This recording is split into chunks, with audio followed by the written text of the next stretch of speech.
On vous présente aujourd'hui 16 revendications claires, ciblées, qui sont regroupées sous 5 grands thèmes.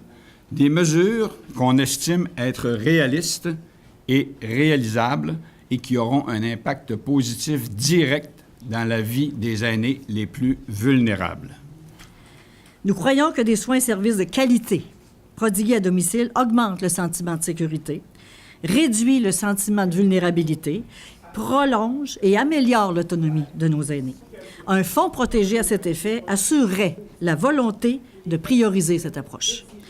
Au niveau des CHSLD, il est essentiel d'exiger plus de personnel et de professionnels avec une formation adéquate et spécifique à chaque type d'emploi pour prodiguer les soins requis afin que nos aînés vivent leurs dernières années dans le respect et la dignité.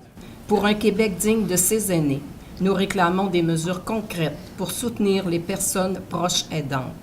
Nous croyons notamment que l'ouverture d'un dossier médical pour celles-ci et un suivi de leur évolution de santé physique ou psychologique serait grandement bénéfique pour elles, pour les personnes qui sont en perte d'autonomie qu'elles aident. Pour les personnes de 65 ans et plus à faible revenu, nous demandons une subvention ou une couverture de la RAMQ pour l'achat d'une paire de lunettes, d'une prothèse dentaire et d'un deuxième appareil auditif.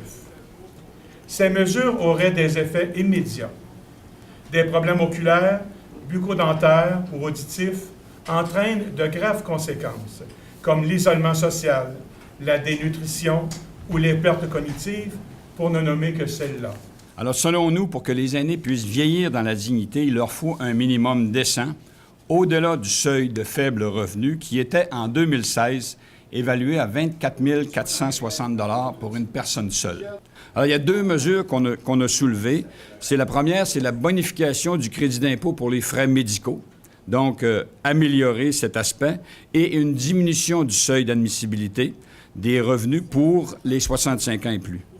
La deuxième mesure concerne l'augmentation de la prestation de décès offerte à la succession par la ARQ jusqu'à concurrence de 5 000 $.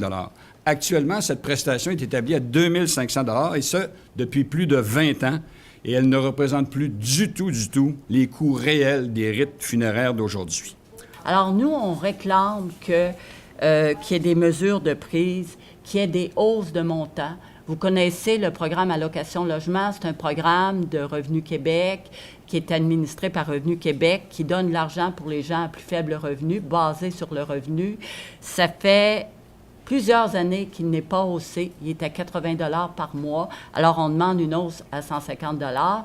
Puis, l'adaptation de domicile, qui est très important, on voudrait que quand la personne revient à domicile après un incident de santé, son logement puisse être adapté dans les jours qui viennent.